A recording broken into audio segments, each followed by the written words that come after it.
শরদিন্দু বন্দ্যোপাধ্যায়ের রচনা তুমি সন্ধ্যার মেঘ, পর্ব 4। বিগ্রহ মাতার কাছে গিয়া বলিলেন, মা, আমি দেশ ভ্রমণে যাব। পাটালিপুত্র আর ভালো লাগে না। মাতা উদ্বিগ্ন মুখে বলিলেন, কোথায় যাবি? বিগ্রহ বলিলেন, কোথাও যাব না, নৌকা চড়ে এদেশ ওদেশ ঘুরে বেড়াবো। তুমি ভেবো না মা, অনঙ্গ আমার সঙ্গে থাকবে। মাতা অনেকটা নিশ্চিন্ত হইলেন, কারণ অনঙ্গপালের উপর তাহার অগাধ আস্থা। অনঙ্গ বুদ্ধিমান ও সাহসী, সে বিগ্রহকে সংযত রাখিতে পারিবে। বলিলেন, মহারাজের অনুমতি নিয়েছিস? বিগ্রহ বলিলেন, না, তুমি মহারাজকে বলো। মহারাজ শুনিয়া আপত্তি করিলেন না। তাহার আয়ু ফুরাইয়া আসিতেছে, ছেলে বয়ঃপ্রাপ্ত হইয়াছে। একবার সিংহাসনে বসিবার পরে পররাজ্যে ভ্রমণের আর সুযোগ থাকিবে না। সুতরাং এই বেলা কাজটা সারিয়া আসুক। স্বয়ংবরের ব্যাপারে সে বোধহয় মনে মনে আঘাত পাইয়াছে। দুদিন ঘুরিয়া আসিলে মন ভালো হইবে। মাঘ মাসের এক দ্বীপ্রহরে অনঙ্গকে লইয়া বিগ্রহ নৌকায় উঠিলেন। নৌকাটি বেশ বড়, উপরে সুসজ্জিত রইঘর, নিচে রন্ধনের ও হালি মাঝিদের থাকিবার স্থান। 6 জন দাঁড়ি, 1 জন হালি, 1 জন দিশারু, ভৃত্য বা পাচক সঙ্গে নাই। অনঙ্গপাল নিজে উৎকৃষ্ট পাচক। দিশারুরও কাজ কম, সেও রাঁধিবে। সর্বসাকুল্যে নৌকায় 10 জন মানুষ। সকলেই অস্ত্র ধারণ করিতে জানে, সঙ্গে অস্ত্র যথেষ্ট আছে। এদিকে জলদস্যু নাই।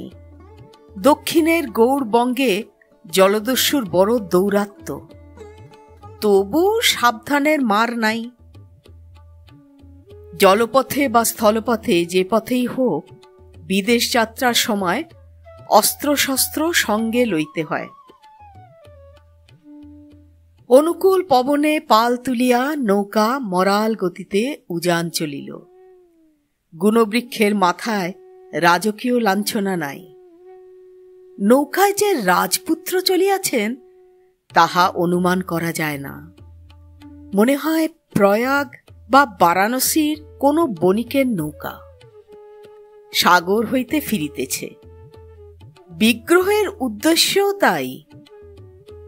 আত্মপরিচয় প্রকাশ না করিয়া তিনি ত্রিপুরী নগরীতে প্রবেশ করিতে চান। দাঁড়িরা দাঁড় ধরিল, নৌকার বেগ বর্ধিত হইল। ঘাটে দাঁড়াইয়া দাসী পরিবৃতা রানী শাস্ত্রনেত্রে নৌকার পানে চাহিয়া রইলেন। বিগ্রহপাল নৌকার ছাদে দাঁড়াইয়া হাস্যমুখে হাত নাড়িতে লাগিলেন। ক্রমে পাটালিপুত্রের শত সৌধচূড়া নদীর বাঁকে অদৃশ্য হইয়া গেল। বিগ্রহপাল ছাদ হইতে নামিয়া রইঘরে আসিয়া বসিলেন। মন স্ফূর্তিতে পূর্ণ। তিনি যেন রাজহংসের মতন রেবাতিরস্থর কমলবনের উদ্দেশ্যে উড়িয়া চলিয়াছেন।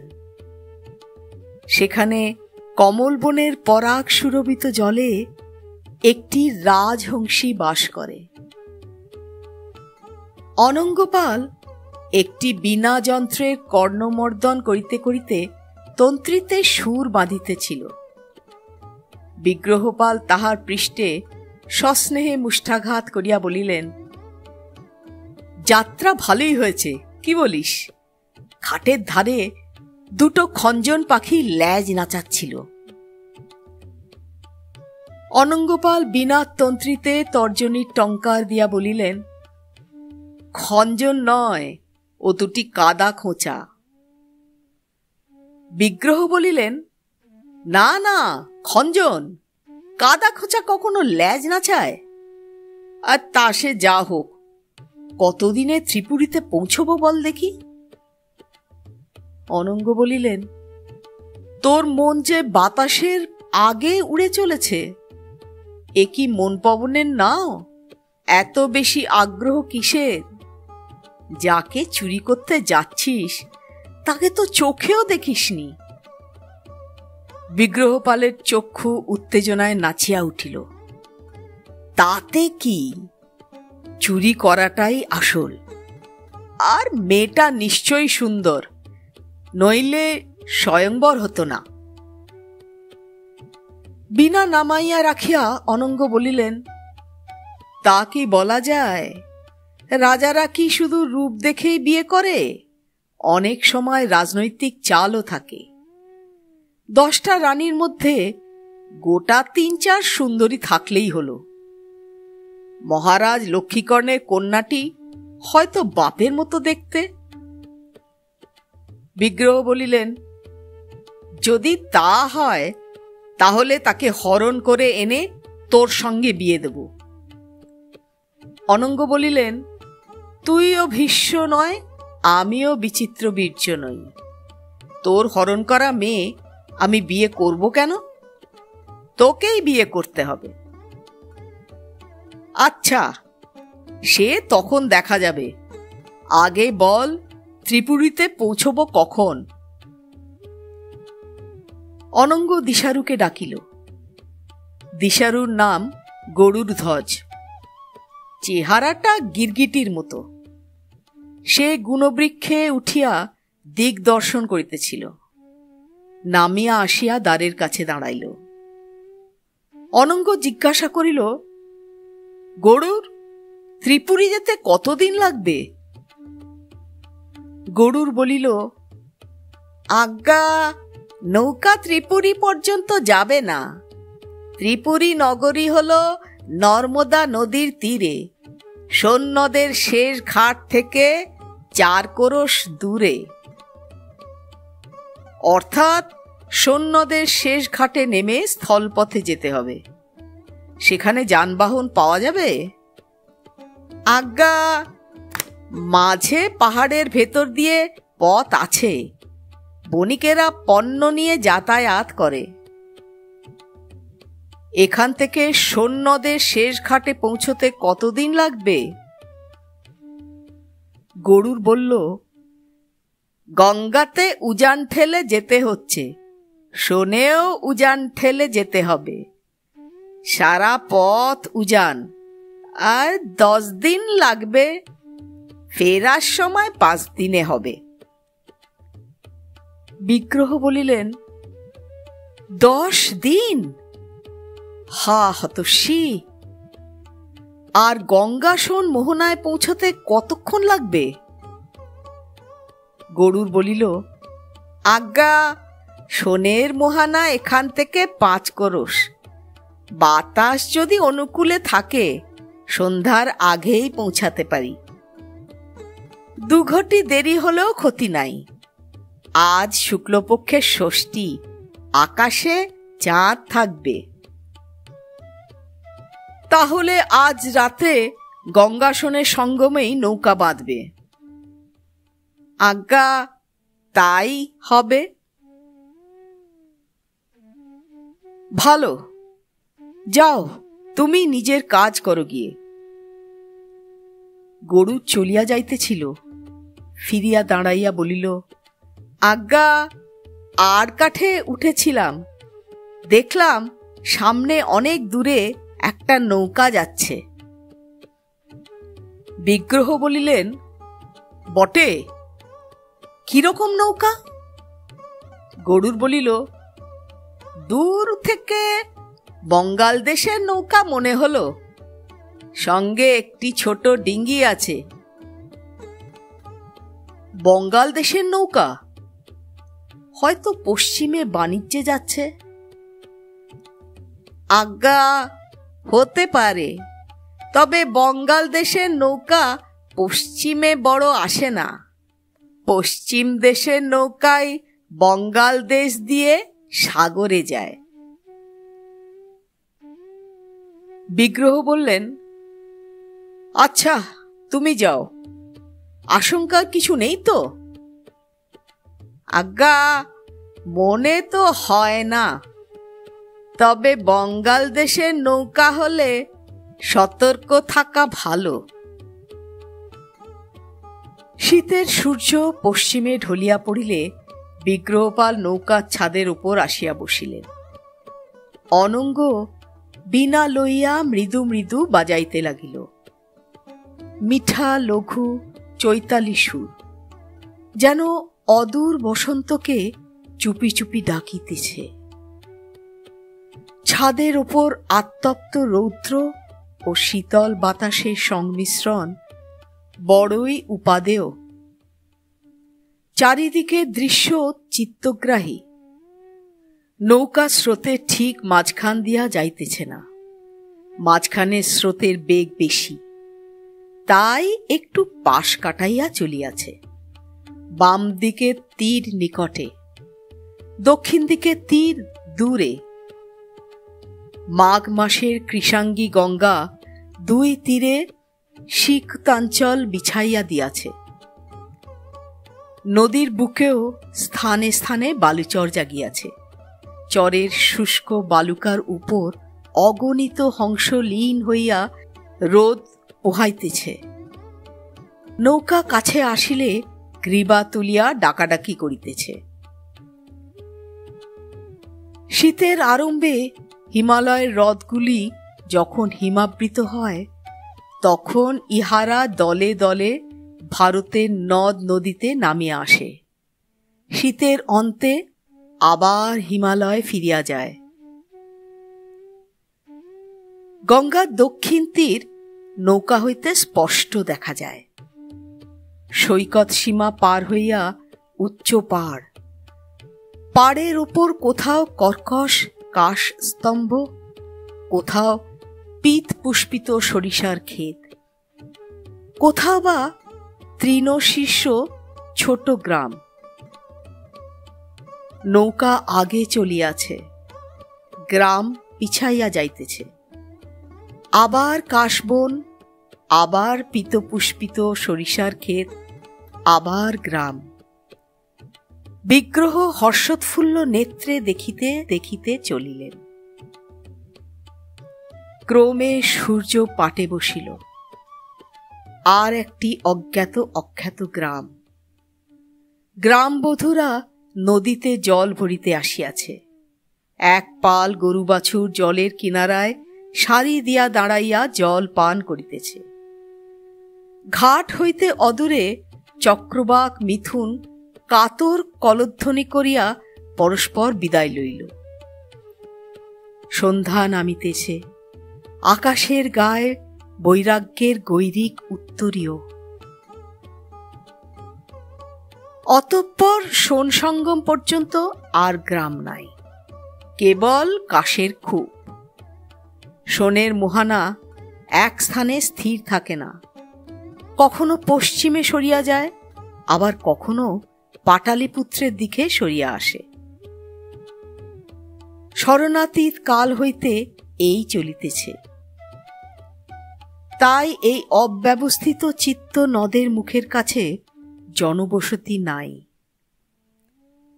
বিগ্রহপালের নৌকা যখন গঙ্গাসন সঙ্গমে পৌঁছিল, তখন দিনের আলো আর নাই। চাঁদের আলো ফুটি ফুটি করিতেছে। অনচ্ছ চন্দ্রকিরণে জলস্থল অবাস্তব আলো আধারিতে পরিণত হইয়াছে। বাতাস মন্থর হইয়া ক্রমশ থামিয়া আসিতেছে। গরুর আসিয়া বলিল, আজ এখানেই নৌকা বাঁধি, বঙ্গাল দেশের নৌকাটা সামনেই বেঁধেছে। বিগ্রহপাল হিম কুহেলির ভিতর দিয়া সম্মুখে দৃষ্টি প্রেরণ করিলেন। দেখিলেন 4-5 রজ্জু দূরে কিনারা ঘেঁষিয়া একটি নৌকার অস্পষ্ট অবয়ব দেখা যাইতেছে। পাল নামানো, গুণবৃক্ষটি শীর্ণ তর্জনীর মতো ঊর্ধ্ব দিকে নির্দিষ্ট। অনঙ্গপালও দেখিতেছিল, বলিল, মোহানার কাছে নৌকা বেঁধেছে, ওরাও বোধহয় সোন নদে যাবে। গরুর বলিল, আজ্ঞা, তাই মনে হয়। ওরা বেলা থাকতে থাকতে নৌকা বেঁধেছে। গঙ্গা দিয়ে যাবার হলে মোহানা পেরিয়ে নৌকা বাঁধত।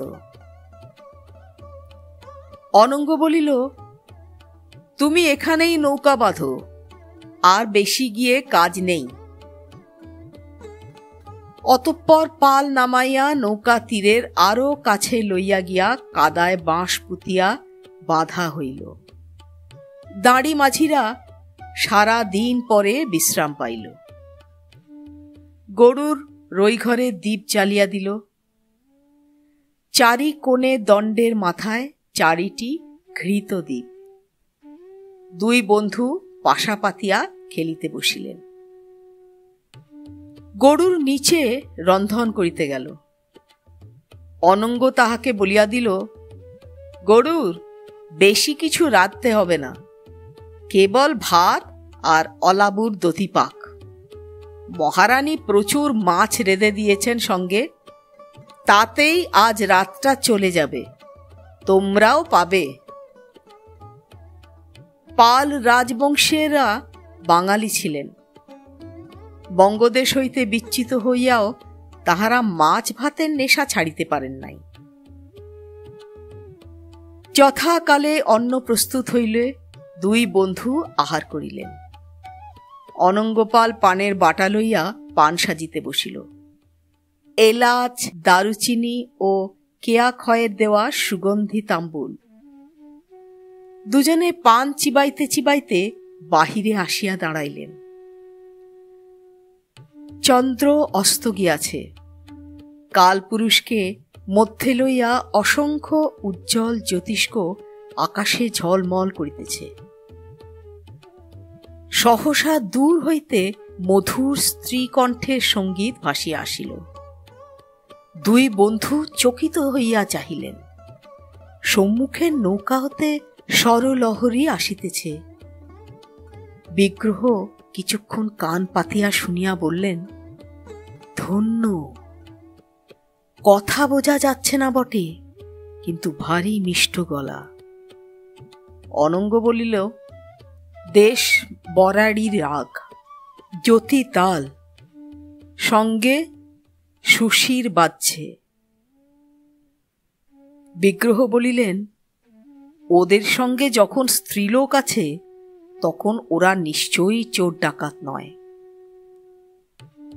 অনঙ্গ মাথা নাড়িল, বলা যায় না, হয়তো মেয়ে গলার গান শুনিয়ে আমাদের নিশ্চিন্ত করবার একটা ছল। ব্যাত যেমন বাঁশি বাজিয়ে হরিণ ধরে। বিগ্রহ বললেন, তোর সবটাতেই সন্দেহ। যদি ওদের সত্যিই কোনো দূরভিসন্ধি থাকে, আমার সঙ্গেও অগ্নিবন্দুক আছে। অনঙ্গ কিছু বলিল না। অগ্নিবন্দুক সম্বন্ধে তার মনে বিশেষ ভরসা ছিল না।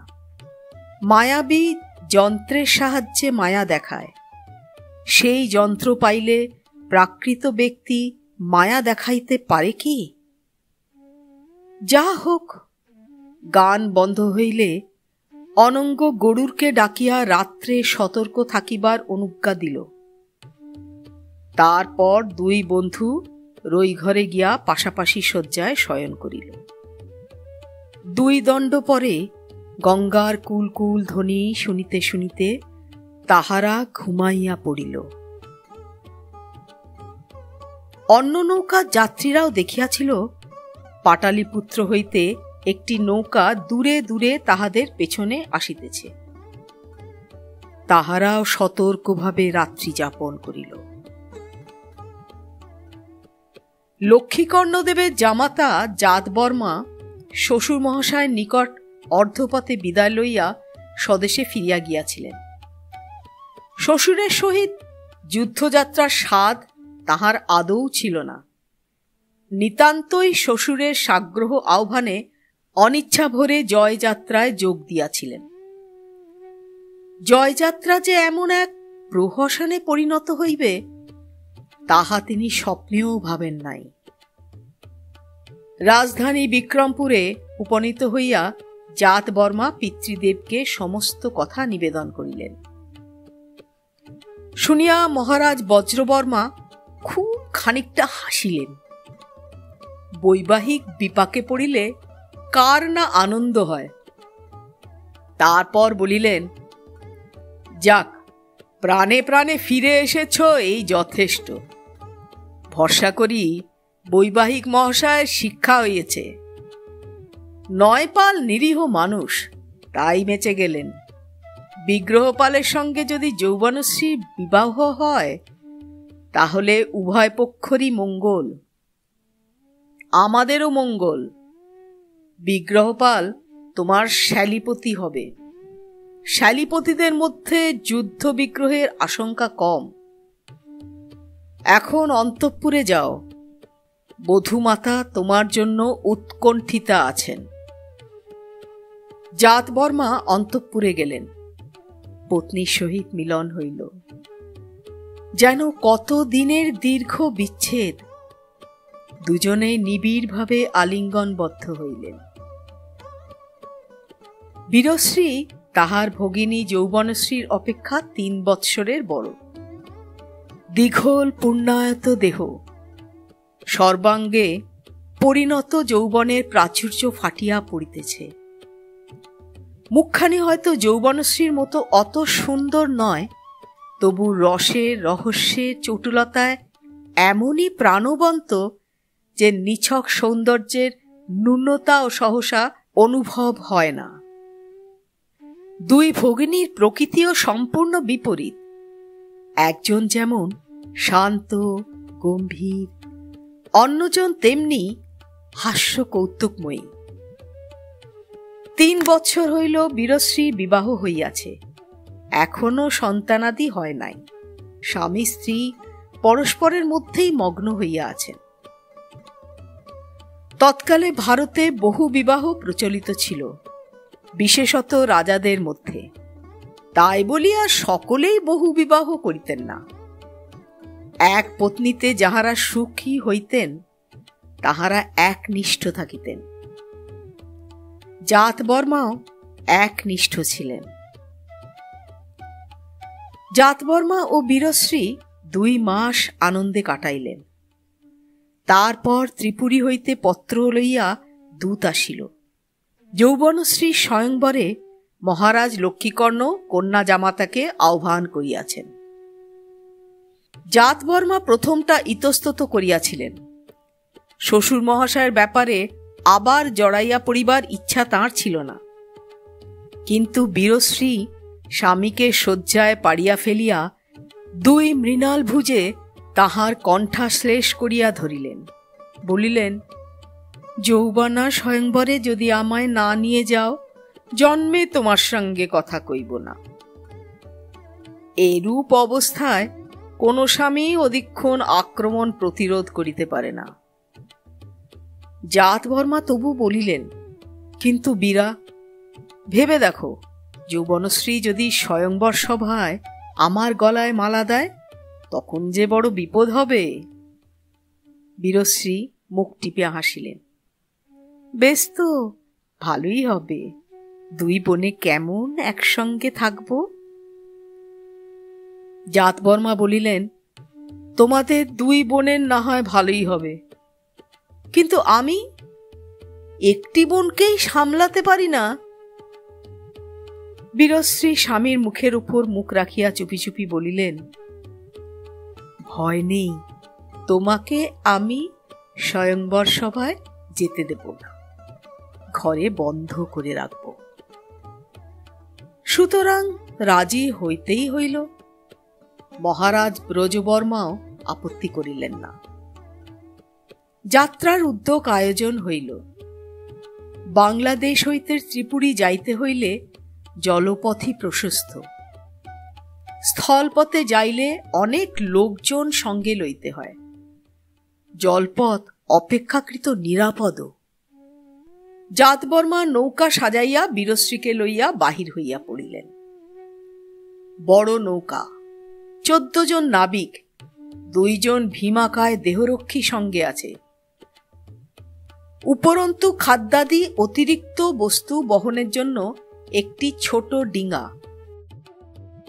নৌকা প্রথমে উত্তরমুখে চলিল, তারপর জঙ্গলের গিরিসংকট পার হইয়া পশ্চিমমুখী হইল। এখান হইতে মগধের সীমান্ত আরম্ভ। এতদিন গুণবৃক্ষের শীর্ষে রাজকীয় কেতন উড়িতেছিল।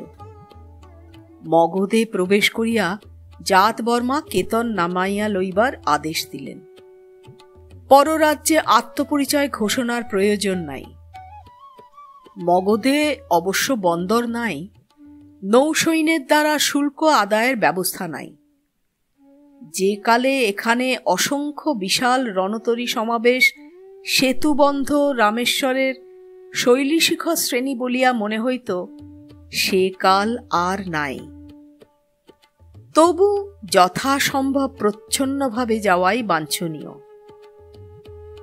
যাত্রার এক পক্ষ পরে একদিন প্রত্যুষে জাতবর্মার নৌকা পাটালিপুত্র পার হইয়া গেল। আর কয়েক ক্রোশ পরেই গঙ্গাসন সঙ্গম। সন্ধ্যার পূর্বেই সেখানে পৌঁছানো যাইবে। একবার সৈন্যদে প্রবেশ করিতে পারিলে অনেকটা নিশ্চিন্ত। সম্মুখে মাত্র 7-8 দিনের পথ বাকি থাকিবে। এ পর্যন্ত অবশ্য নিরুপদ্রবেই আসা গিয়াছে, কিন্তু নারী লইয়া পথে যাত্রা করিলে মনে সর্বদাই চিন্তা লাগিয়া থাকে। এই জন্যই প্রবাদ আছে, পথে নারী বিবর্জিতা। সেদিন দ্বীপ্রহরে দেখা গেল পাটালিপুত্রের ঘাট হইতে একটি নৌকা বাহির হইয়া তাহাদের পিছু লইয়াছে। জেলেডিঙি বা খেয়াতরি নয়, বেশ বড় নৌকা। অবশ্য ইহাতে উদ্বিগ্ন হইবার কিছু নাই। নৌকাটি সম্ভবত কাশী বা প্রয়াগ যাইতেছে। সন্ধ্যার মুখে জাতবর্মা সোনের মোহনার কাছে নৌকা বাঁধিলেন। 2 দণ্ড পরে অস্ফুট চন্দ্রালোকে গা ঢাকিয়া অন্য নৌকাটি নিশাচর পেচকের ন্যায় অদূরে আসিয়া পাল নামাইল। জাতবর্মা মনে মনে খুবই শঙ্কিত হইলেন, কিন্তু বাহিরে কিছু প্রকাশ করিলেন না। নাবিক ও রক্ষীরা আপনা হইতেই সতর্ক হইয়াছিল, তাহাদের কিছু বলিতে হইল না। কিয়ৎকাল চিন্তিতভাবে নৌকার পট্টপতনের উপর বিচরণ করিয়া জাতবর্মা মুখে প্রফুল্লতা আনিয়া রইঘরে প্রবেশ করিলেন। বীরাকে কিছু বলা হইবে না, সে ভয় পাইতে পারে। রইঘরে দীপ জ্বলিয়াছে। বীরশ্রী আপন হাতে বেণী রচনা করিয়া দর্পণ হস্তে সীমন্তে সিন্দুর পরিতেছেন। সীমন্তে সিন্দুর পরার রীতি তিনি বিবাহের পর শিখিয়াছেন। বঙ্গমগধের বাইরে দক্ষিণ বা পশ্চিম ভারতে সিঁথিতে সিঁদুর পরার রীতি নাই। বিবাহিতা রমণীরা কণ্ঠে মঙ্গলসূত্র ও ললাটে কুমকুমের টিপ পরেন। জাতবর্মা বীরশ্রীর কাছে গিয়া দাঁড়াইলেন। বীরশ্রী মৃদু হাসিয়া স্বামীর ভ্রুর মধ্যে সিঁদুরের ফোঁটা আঁকিয়া দিলেন। জাতবর্মা আপত্তি করিলেন না। তৎকালে স্ত্রী ও পুরুষের প্রসাধন অনেকটাই একই প্রকার ছিল। বিলাসী পুরুষেরা অঙ্গদ কুণ্ডল পরিতেন, লাক্ষারসের নখ ও অধর রঞ্জিত করিতেন, চোখে কাজল দিতেন, গলায় হার থাকিত, পায়ে ময়ূরপঙ্খী পাদুকা। জাতবর্মা বাঁশি লইয়া পালঙ্কে পাশে বসিলেন এবং ধীরে ধীরে বাজাইতে আরম্ভ করিলেন। বীরশ্রী আসিয়া তাহার কাঁধে মাথা রাখিয়া পাশে বসিলেন। তারপর তাহার কণ্ঠ হইতে গানের মৃদু গুঞ্জরণ বাহির হইল। দুজনেই সঙ্গীত বিদ্যায় নিপুণ। নির্জন গঙ্গার তীরে নৌকার দীপালোকিত রতিগৃহে যেন গন্ধর্ব লোকের মায়া সৃষ্ট হইল। পরদিন প্রাতঃকালে দুই নৌকা প্রায় একই সময় কাছি খুলিয়া যাত্রা শুরু করিল। রাত্রে কোনো দুর্ঘটনা ঘটে নাই, তাই উভয় পক্ষই নিশ্চিন্ত হইয়াছেন। অপর পক্ষ দস্যু তস্কর নয়। বঙ্গাল দেশের নৌকা আগে আগে সোন নদে প্রবেশ করিল। তাহার 5 রশ্মি পিছনে বিগ্রহপালের নৌকা। এতক্ষণ তাহারা পশ্চিম দিকে চলিতেছিলেন, এখন দক্ষিণ পশ্চিমে চলিলেন। এই পথে আরো 3 দিন চলিলে মগধের সীমানায় পৌঁছানো যাইবে। তারপর হইতে চেদি রাজ্যের আরম্ভ। সূর্যোদয় হইল। সোনের স্বর্ণাভ জল কাঁচা রোদ্রে ঝলমল করিয়া উঠিল। 2টি নৌকা আগে পিছে চলিয়াছে। যাত্রীদের মন নিশ্চিন্ত হইয়াছে বটে, কিন্তু দুশ্চিন্তার পরিবর্তে কৌতূহল জাগিয়াছে। ওরা কারা? কোথায় যাইতেছে? ওরাও কি ত্রিপুরী যাইবে? না যাইতেও পারে। হয়তো পথে রোহিতাশ্বগড়ে থাকিয়া যাইবে। রোহিতাশ্বগড় সোন নদের তীরে মগধের দক্ষিণ সীমান্তের প্রহরী। অনঙ্গপাল নদীতে মাছ ধরবার উদ্যোগ করিতেছিল। মাছ না হইলে তাহার চলে না। সে মুগার সুতা, বড়শি প্রভৃতি সঙ্গে আনিয়াছিল। এখন নৌকার পেছন দিকে গিয়া বসিল। বড়শিতে টোপ গাঁথিয়া দূরে জলের মধ্যে ফেলিয়া সুতা ধরিয়া বসিয়া রইল। সকালবেলার নরম রৌদ্র বড় মিঠা। বিগ্রহপাল বন্ধুর কাছে আসিয়া বসিলেন। দুজনে অলস জল্পনা করিতে লাগিলেন। গঙ্গার জল ধূসর, সোনের জল সোনালি কেন? কত জাতের হাঁস চরে বসিয়া রোদ পোহাইতেছে, উহাদের ধরা যায় না? তারপর বিগ্রহ বলিলেন, সামনের নৌকায় কে যাচ্ছে জানবার ভারী কৌতূহল হচ্ছে। হয়তো গৌড় কি সমতট কি প্রাগজ্যোতিষ থেকে কেউ স্বয়ংবরে যাচ্ছে। অনঙ্গ বলিল, তাই যদি হয় তো দূরে থাকাই ভালো, তোকে চিনে ফেললেই বিপদ। বিগ্রহ বলিলেন, আমাকে ওরা কি করে চিনবে? যদি জানতে চায় বললেই হবে আমরা বণিক, ত্রিপুরীতে বাণিজ্য করতে যাচ্ছি। মন খুঁত করিলেও অনঙ্গ আর আপত্তি করিল না। বিগ্রহপাল তখন গরুরকে ডাকিয়া বলিলেন, নৌকা আরো জোরে চালাও, সামনের নৌকার পাশাপাশি হয়ে খবর নাও ওরা কারা, কোথা থেকে আসছে, কোথায় যাবে। আমাদের পরিচয় জানতে চাইলে বলো আমরা ব্যাপারী। আজ্ঞা বলিয়া গরুর চলিয়া গেল। নৌকা এতক্ষণ পালের ভারে চলিতেছিল। সঙ্গে 4 দাঁড় ছিল, এখন 6 দাঁড় লাগিল। নৌকার গতি শীঘ্র হইল। এক দণ্ডের মধ্যে 2 নৌকা পাশাপাশি হইল। মধ্যে 30 হস্তের ব্যবধান। 2 নৌকার 2 দিশারুর মধ্যে সতর্ক বাক্যালাপ আরম্ভ হইল।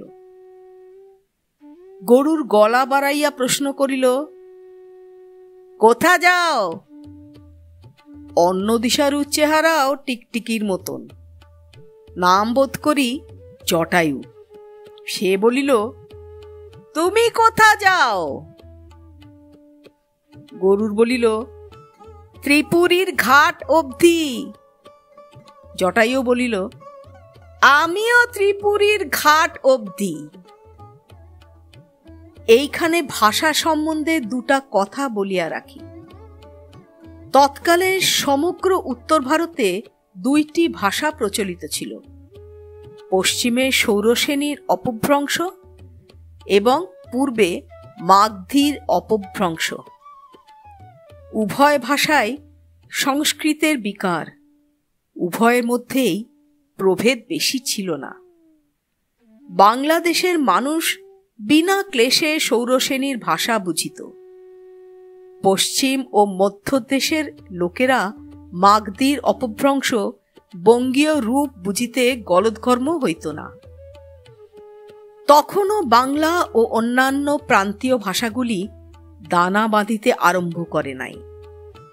যা হোক, গরুর আবার বলিল, কোন কাজে ত্রিপুরী যাও?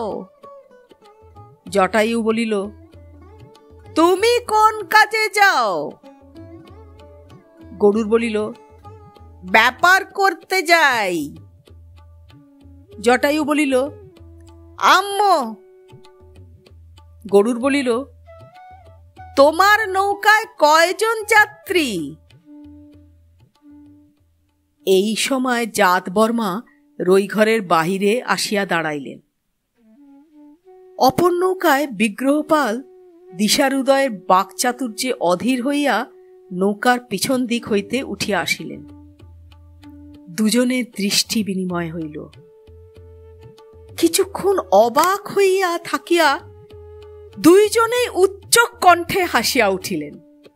বিগ্রহ বলিলেন, এ কি, যুবরাজ ভট্টারক জাত বর্মা শ্বশুরালয় চলেছেন? জাত বর্মা বলিলেন, আপনি কুমার?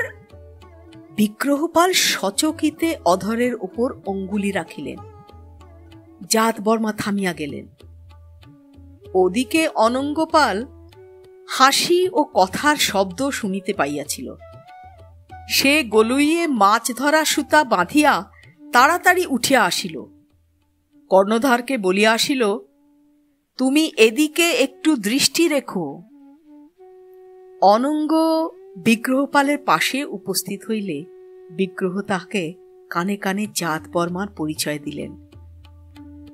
অনঙ্গ এমনভাবে বিগ্রহের পানে তাকাইল, যার অর্থ, কেমন, বলেছিলাম কি না? তারপর সে জাত বর্মার দিকে ফিরিয়া যুক্ত করে নমস্কার করিল। বিগ্রহ বলিলেন, আমার বয়স্য অনঙ্গ। জাত বর্মা প্রতি নমস্কার করিলেন।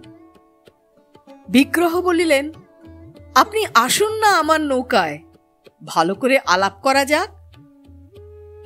জাত বর্মা বললেন, আপনারা আসুন না, আমি ডিঙা পাঠিয়ে দিচ্ছি। বিগ্রহ বলল, আপত্তি নেই, আপনি একা যাচ্ছেন তো? জাত বর্মা বলল, না, সঙ্গে শ্বশুর কন্যা আছেন। বিগ্রহপাল মুখের একটি সকৌতুক ভঙ্গি করিলেন, বলিলেন, তাহলে আপনিই আসুন। জাত বর্মা পলকের জন্য ইতস্তত করিলেন, কিন্তু তাহা অভ্যস্ত সতর্কতার সংস্কার মাত্র। বিগ্রহপালের মনে যে ছলচাতুরি নাই, তাহা তাহার মুখ দেখিলেই অনুভব হয়। জাত বর্মা হাসিয়া বলিলেন, ভালো, কি খাওয়াবেন বলুন? বিক্রমশীল মঠের লপসিকা দিলে কিন্তু যাব না। বিগ্রহপাল উচ্চ হাস্য করিয়া উঠিলেন, না না, মায়ের হাতের কর্চিকা আর ক্ষীরের লাড্ডু আছে, যদি আপত্তি না থাকে তো আসুন। জাত বর্মা বলিলেন, মায়ের হাতের কচুরি, ক্ষীরের লাড্ডু? ধন্য, আমি এখনই যাচ্ছি। আমার সঙ্গেও কিছু মিষ্টান্ন ছিল, কিন্তু সে অনেক দিন শেষ হয়ে গিয়েছে। জাত বর্মার নৌকার পেছনে ডিঙা বাঁধা ছিল। তাহার আদেশে নৌকা পাশে আসিয়া ভিড়িল। তিনি ডিঙায় চড়িয়া বিগ্রহপালের নৌকায় আসিয়া উঠিলেন। আর দুই নৌকা পাশাপাশি চলিতেই রহিল। বিগ্রহপাল জাত বর্মাকে আলিঙ্গন করিলেন, বলিলেন, প্রথম দর্শনেই আপনার সঙ্গে আলাপ করবার লোভ হয়েছিল, কিন্তু তখন দৈব ছিল প্রতিকূল। জাত বর্মা বললেন, আপনাদের বোধহয় বিশ্বাস আমি শ্বশুর মহাশয়ের সঙ্গে মগজ জয় করতে এসেছিলাম। আপনারা আমাকে ভুল বুঝেছিলেন। শ্বশুর মহাশয় আমাকে মৃগয়া ছল করে ডেকে পাঠিয়েছিলেন। যা হোক, যা হয়েছে ভালোই হয়েছে। আপনি স্বয়ংবর সভায় যাচ্ছেন তো? বিগ্রহপাল অনঙ্গের দিকে ফিরিয়া মৃদু হাসিলেন, বলিলেন, কতকটা তাই বটে। আসুন, ভেতরে বসা যাক। বিগ্রহ ও জাতবর্মা রইঘরের মধ্যে গিয়া বসিলেন। অনঙ্গপাল মান্য অতিথির জন্য পেটোরা হইতে মিষ্টান্নাদি বাহির করিয়া সোনার থালায় সাজাইতে লাগিল। জাতবর্মা বলিলেন, কি ব্যাপার বলুন? মনে হচ্ছে কিছু গণ্ডগোল আছে। বিগ্রহপাল বলিলেন, গণ্ডগোল আছে। আমি ত্রিপুরী যাচ্ছি বটে, কিন্তু স্বয়ম্বর সভায় নিমন্ত্রিত হইনি। নিমন্ত্রিত হননি? জাতবর্মা হতবুদ্ধির মতো চাহিয়া রইল। বিগ্রহপাল বলিলেন, আপনি দেখছি জানেন না। আপনার শ্বশুর মহাশয় প্রতিশ্রুতি ভঙ্গ করেছেন। আর্যাবতের ও দাক্ষিণাত্যের প্রায় সকল রাজাই আমন্ত্রিত হয়েছেন, কেবল মগধ বাদ পড়েছে। জাতবর্মার মুখ ধীরে ধীরে রক্তবর্ণ হইয়া উঠিল। তিনি কিছুক্ষণ গালে হাত দিয়া বসিয়া রহিলেন। তারপর মুখ তুলিয়া বলিলেন, লজ্জায় আমার মাথা কাটা যাচ্ছে। শ্বশুর মহাশয় সম্বন্ধে আমার কোনো মোহ নেই, কিন্তু তিনি যে বাগদান করে খণ্ডন করবেন, এ আমার কল্পনার অতীত। বিগ্রহ বলিলেন, আপনি ক্ষত্রিয়, ক্ষত্রিয়ের মতোই কথা বলেছেন। এখন বলুন দেখি, আমার অবস্থায় পড়লে আপনি কি করতেন? জাতবর্মার কণ্ঠস্বর উদ্দীপ্ত হইয়া উঠিল। আমি কি করতাম? চেদি রাজ্য আক্রমণ করিতাম, বলপূর্বক কন্যাকে হরণ করে আনতাম। বিগ্রহপাল কলকণ্ঠে হাসিতে হাসিতে জাতবর্মার গায়ে ঢলিয়া পড়িলেন। বাহু দিয়া পৃষ্ঠ আবেষ্টন করিয়া বলিলেন, বন্ধু, আপনি আমার মনের কথাটি বলেছেন। বিগ্রহপালের মুক্ত কণ্ঠ হাসি জাতবর্মার মুখেও সংক্রামিত হইল। তিনি বলিলেন, ব্যাপারটা কি? আপনি কি তবে? এই সময় অনঙ্গ স্বর্ণপাত্রে জলযোগ আনিয়া জাতবর্মার সম্মুখে স্থাপন করিল। বিগ্রহ বলিলেন, আগে একটু মিষ্টিমুখ করুন। জাতবর্মা আহার্যগুলিকে সস্নেহে নিরীক্ষণ করিয়া একটি করচরিকা তুলিয়া লইলেন। তাহাতে একটু কামড় দিয়ে চক্ষু মুদিয়া চিবাইতে লাগিলেন। কিছুক্ষণ পর চক্ষু খুলিয়া বলিলেন, বিগ্রহ, তুমি আমার ভাই, তোমার মা আমার মা। ত্রিপুরী থেকে ফেরবার পথে আমি পাটালিপুত্রে নামব। মায়ের হাতের রান্না পেট ভরে খেয়ে তবে দেশে ফিরব। তুমি যদি আপত্তি করো, তোমার সঙ্গে ঝগড়া হয়ে যাবে। বিগ্রহ গদগদ স্বরে বলিলেন, আজ থেকে তুমি আমার জ্যেষ্ঠ, আমি তোমার কনিষ্ঠ। আমার মা তোমার মা, কিন্তু মনে থাকে যেন, তোমার মায়ের ভাগও আমায় দিতে হবে। জাতবর্মা নিঃশ্বাস ফেলিলেন। আমার মা নেই, জীবনে মায়ের আদর পাইনি, তাই তো তোমার মায়ের উপর লোভ। পরিপূর্ণ হৃদয়ে দুজনে কিছুক্ষণ নীরব রহিলেন। প্রথম দর্শনে তাহারা পরস্পরের প্রতি যে আকর্ষণ অনুভব করিয়াছিলেন, তাহা যেন এখন সুদৃঢ় বন্ধনে পরিণত হইল। নবীন যৌবনে হৃদয় যখন কোমল থাকে, তখন এমন করিয়াই প্রণয় হয়। অনঙ্গপাল এতক্ষণ ঘরের মধ্যেই ছিল, কিন্তু ইচ্ছা করিয়াই নিজেকে একটু পিছনে রাখিয়াছিল। বিগ্রহ প্রাণ খোলা মানুষ, সে হয়তো জাত বর্মার কাছে গুচ্ছ কথা প্রকাশ করিয়া ফেলিবে, এ আশঙ্কা তাহার মনে ছিল। কিন্তু জাত বর্মার মনের পরিচয় পাইয়া তাহার শঙ্কা দূর হইল। জাত বর্মা এমন মানুষ যে তাহার কাছে মনের গুচ্ছতম কথা বলিয়াও পশ্চাতাপের ভয় নাই। অনঙ্গ এখন জাত বর্মার কাছে আসিয়া বসিল, বলিল, যুবরাজ, আপনি তো কিছুই খাচ্ছেন না, মার কাছে এত কম খেলে বকুনি খেতে হবে। সেটাও তো খাওয়া, মার কাছে বকুনি খাওয়ার সৌভাগ্য কজনের হয়। জাত বর্মা আবার জলযোগে প্রবৃত্ত হইলেন।